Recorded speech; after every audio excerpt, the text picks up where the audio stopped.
Welcome back to How to RV. I am Jason, and today we're going to talk about that tankless water heater.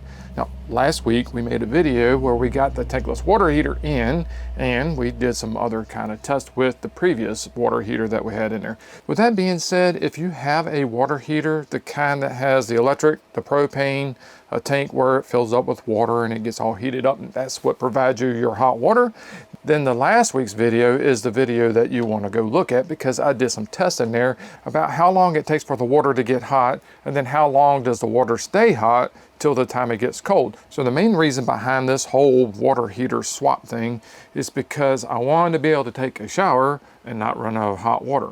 Now that we're in week 2 of the video, we have the gas line hooked up to the new water heater. We also got all the water lines connected, and all that stuff is ready and good to go, so we can do some tests. Now that leads me into something I want to talk about real quick, and something maybe y'all can help down in the comments.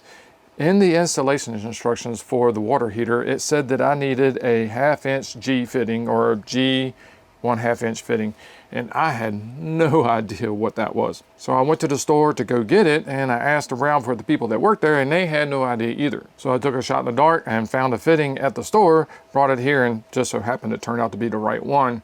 So if you decide to install one yourself and your instruction manual tells you that you need to go to get that fitting, then I'll leave a link down in the description below where you can go find one on Amazon or something like that. So with that being said, what this channel is all about is sharing my experiences, and that was one of my experiences. So I'll leave a link down in the description below so that you can go find one. So let's go over real quick how the water heater functions. There's a switch on the outside that turns the water heater on, and I also have a switch on the inside that turns the water heater on. Now, they're backup switches, or the both switches do the same thing. If I leave the switch on the inside off and I turn the one on the outside on, it's not going to come on. I have to have them both on or both off. That's just how I have it set up. The next part to the water heater is a controller. The controller is what sets the temperature for your water heater. So you go to the controller, you hit up and down to set your temperature, and that's it, it's done. So when you turn the water on, then you start getting hot water. So I know you're here to see the test in comparison to last week's video.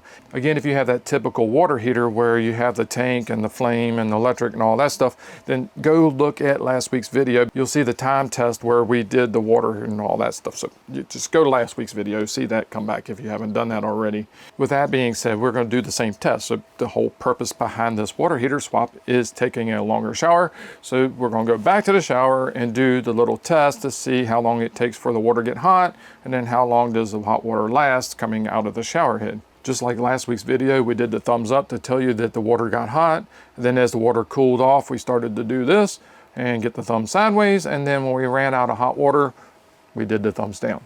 So we're going to use that same method on this video and see how things go. All right, now we're going to go ahead, go outside and get the switch turned on for the water heater. And we're going to come inside and get that switch turned on as well. That way we have power. Once we have 12-volt power to our water heater, we need to go check our control panel to make sure we have our water temperature set the way we want it to be. Now that we have the 12-volt power and the temperature setting where we want it, we can go ahead and turn the water on and start letting the water run out of the shower head and see how long it takes for the water to get hot. It's going to take a few seconds for the water to get hot at the water heater, get delivered to the shower head, and actually come out as hot water, and we'll leave a timestamp up above to show you how long that took. Now the exciting part about the water heater that we put in, being tankless and all, means that it should not run out of hot water. So what we'll do is go ahead and just let it run for a few seconds and see if my thumb turns down to say that we got cold water. All right, now hopefully you went back and looked at last week's video so you can see that timestamp. So you can see where we had hot water and we ran out of hot water and all that stuff. Last week's video, go watch it. But now you can see today with this tankless water heater, we never ran out of hot water. It just stayed hot the whole time. Now all I got to worry about is if I'm going to run out of water.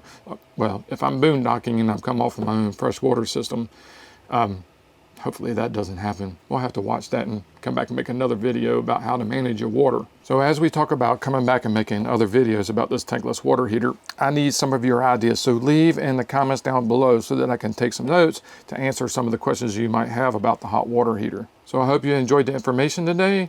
Enjoy your hot water, enjoy your RV trips, and God bless.